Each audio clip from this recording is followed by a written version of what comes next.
আন্দোলন হয়েছে এবং সেটার পরিণতি হয়েছে দেশ বিভক্তির কারণে স্বাধীন দেশ তৈরি হয়েছে।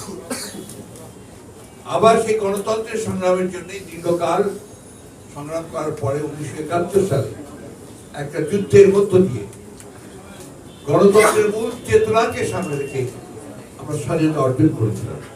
আমাদের মূল লক্ষ্যই ছিল যে একটা স্বাধীন গণতান্ত্রিক বাংলাদেশ আমরা দেখতে চাই, গণতান্ত্রিক সমাজ দেখতে চাই। গণতন্ত্র শুধু একটা কথার কথা নয়, গণতন্ত্র একটা কোড অফ লাইফ, একটা সম্পূর্ণ জীবনের একটা আপনার অংশ এবং আমাদের সংস্কৃতি। সে 1971 সালে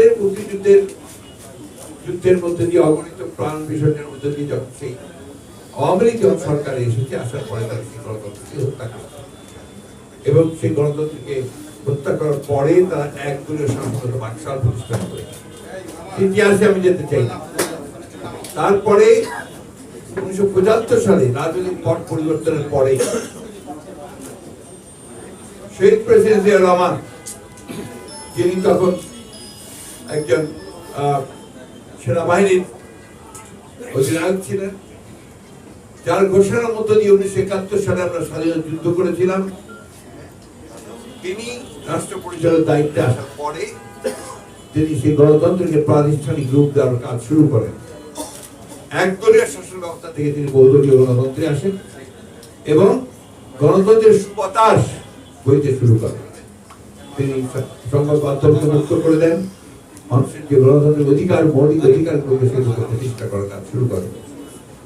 তারপরে ধারাবাহিকতা আপনারা জানেন, 1981 সালে গণতন্ত্রের শত্রুরা, দেশের শত্রুরা তাকে নির্মমভাবে হত্যা করার পরে গণতন্ত্র ব্যাহত হয়েছে এবং 1982 সালে আবার একটি সামরিক শাসন জারি হয়েছে এবং সেই দীর্ঘ 9 বছর আমাদের নেত্রী দেশনেত্রী বেগম খালেদা জিয়া, বিএনপির নেতা, তিনি এই গণতন্ত্র প্রতিষ্ঠার জন্য দীর্ঘ 9 বছর আমাদের ছাত্র নেতা জনতাকে সঙ্গে নিয়ে লড়াই করেছেন, সংগ্রাম করেছেন।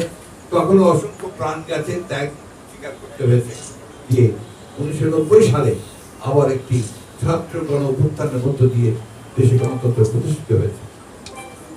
আমি এই কথাগুলো বলছি যে আমাদের আজকের যে প্রেক্ষাপট, এই আলোচনা সভার বা প্রস্তুতি সভার যে প্রেক্ষাপট, এটা কিন্তু সেই গণতন্ত্রকে কেন্দ্র করে। এরপরে আপনারা জানেন যে 2008 সালে 7 সালে না 111 অর্থাৎ আরেকটি চক্রান্তের মধ্য দিয়ে গণতন্ত্রকে ধ্বংস করা হয়েছে এবং সেখানে আপনারা জানেন যে দেশনেত্রী বেগম খালেদা জিয়াকে গ্রেফতার করা হয়েছিল, আমাদের ভারপ্রাপ্ত চেয়ারম্যান তারেক রহমান সাহেবকে গ্রেফতার করা হয়েছিল এবং আমাদের অসংখ্য নেতা কর্মীকে সেদিনও গ্রেফতার করা হয়েছে। এরপরেও আপনার একটা সংগ্রামের মধ্যে দিয়ে আমরা গণতন্ত্রকে আবার ফিরিয়ে আনার চেষ্টা করেছি। 2007 সালে যে 8 সালে যে নির্বাচন হয়েছে, সেই নির্বাচনে একটা কারচুপির মধ্য দিয়ে আওয়ামী লীগ যারা গণতন্ত্রকে আগে ধ্বংস করেছিল, তারা আবার ক্ষমতায় আসে। এই 2008 সালের পর থেকে ধারাবাহিকভাবে জনগণের অধিকারগুলোকে কেড়ে নিয়ে যে শাসন আওয়ামী লীগ চালিয়েছে, সেই শাসনে বাংলাদেশের গণতান্ত্রিক যে প্রতিষ্ঠানগুলো আছে, সমস্ত প্রতিষ্ঠানগুলোকে তারা অত্যন্ত পরিকল্পিতভাবে ধ্বংস করে দিয়েছে। আপনারা জানেন 2012 সালে যে কেয়ারটেকার গভর্নমেন্ট ছিল, এই দেশের জনগণের রাজনৈতিক সংস্কৃতির একটা প্রতিফলন।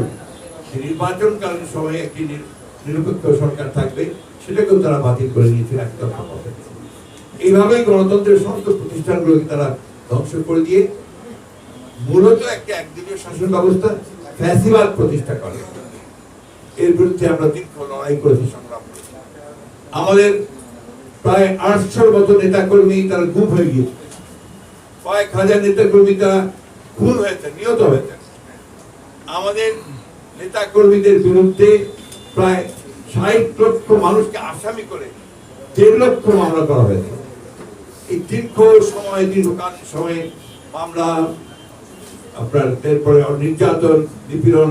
আমাদের দেশনেত্রী বেগম খালেদা জিয়া, তাকে মিথ্যা মামলার সাজা দিয়ে প্রায় 6 বছর কারাগারে আটক করে দেওয়া হয়েছিল। জনগণের আন্দোলনের মধ্য দিয়ে তিনি মুক্ত হয়েছেন। এই অবস্থার প্রেক্ষিতে এখন একটা নতুন জনগণের ছাত্র জনতার অভ্যুত্থানের মধ্য দিয়ে আবার একটা নতুন সুযোগ সৃষ্টি হয়েছে সেই গণতন্ত্রকে প্রতিষ্ঠিত করবার, গণতন্ত্রকে প্রাতিষ্ঠানিক রূপ দেবার, গণতান্ত্রিক ব্যবস্থাকে চালু করা। এরই প্রেক্ষিতে আজকে যে দিনটি আমাদের সামনে এসেছে, এই দিনটি হচ্ছে আপনার 15 সেপ্টেম্বর, যেটা আন্তর্জাতিক গণতন্ত্র দিবস।